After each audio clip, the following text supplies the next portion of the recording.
Hi guys, Harry here from TechMediaFusion.com. Today I've got my review of the Samsung Galaxy S3. The Samsung Galaxy S3 has been an absolute pleasure to use over the last week or so. This is the third Android-based device I've reviewed in as many weeks.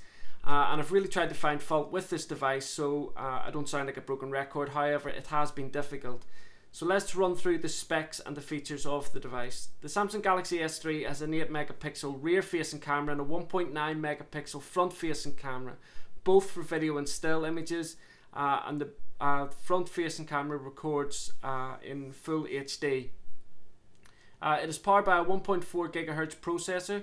That's a quad-core processor. The screen is a beautiful 4.8 inch high definition display. That is of course 720 by 1280 resolution.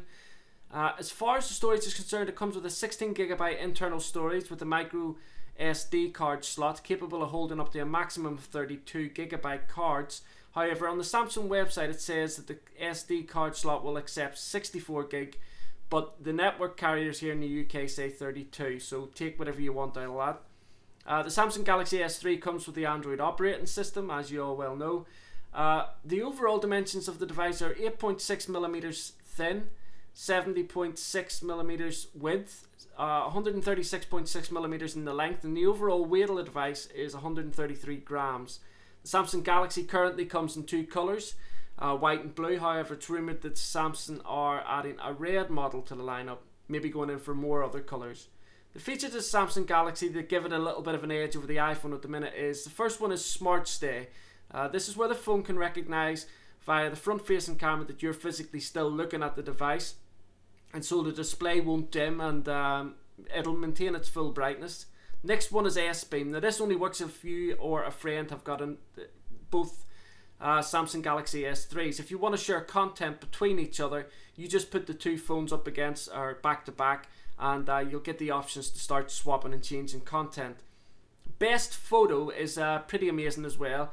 The phone will take a burst of 8 shots at the object, and from there on the phone will take, it'll decide the best image out of the 8 to provide to you. So say you're taking a photograph of one of your kids or something like that, and they're blinking or moving or not smiling, the photograph will determine out of the 8 shots which one is the best, and it'll provide it. And it'll also take into consideration things like exposure and light. Direct call is another time-saving feature. If you're sending a text message to someone, halfway through the text message you decide that it might be easier just making a call, just lift the phone straight up to your ear and it'll automatically start dialing the person that you were sending the message to. Now, let's get straight into some of the other features. S-Voice is basically Siri, and it comes from Samsung. As you can see here, the screen is really, really bright and vibrant. It's a lovely, beautiful screen. I'm not going to demonstrate S-Voice because it doesn't work for me. That's nothing to do with the phone or the software. That's just my accent. Obviously, Samsung haven't taken into consideration that I speak with a bag of marbles in my mouth because I'm from Northern Ireland. The other one is Pop-Up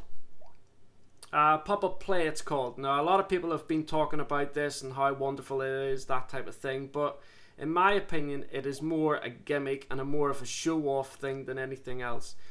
As you can see here, as you're watching a movie or a video clip or whatever, if you tap down at the bottom here, you get the option to slip that out and just pop it up onto the screen. Now, you can move this about anywhere you want,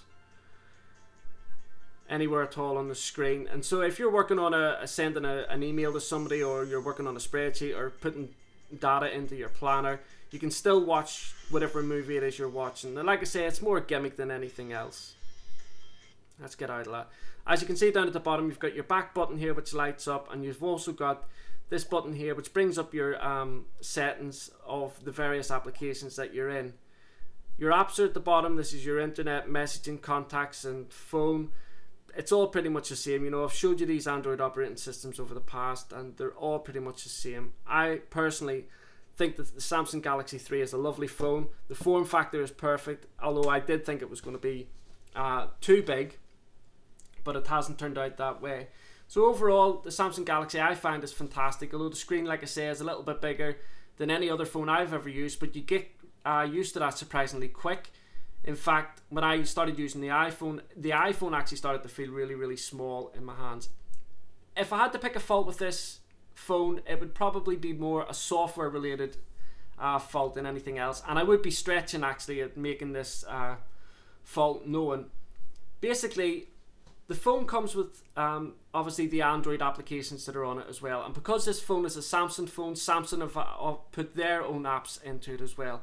Plus then on top of that, this phone comes from Orange, and they have their own apps in there as well, and it just gets a little bit complicated. And I think sometimes with all those apps and the widgets, the phone can become a little bit cluttered and a little bit in terms of navigation, it can be a little bit complicated. Now before I go, guys, that's pretty much it. That's pretty much my wrap up of the Samsung Galaxy S3. I want to leave you with a quick question.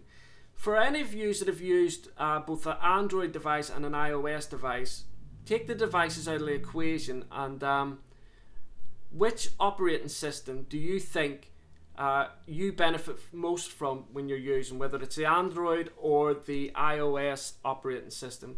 Leave a comment down below. If you're just going to leave a normal comment, at the end of the comment just add whatever one, whether it's Android or iOS, and I will know which one you prefer. Or if you don't want to leave a comment, you just want to leave your answer, then that's absolutely fine as well. So anyway, guys, thanks for watching this video. Don't forget, please rate, comment and like this video if you have in fact enjoyed it. You can also follow me on Twitter and Facebook and Google+. For links, head on over to techmediafusion.com, or links can also be found on my YouTube channel page. Thanks very much, guys. Bye.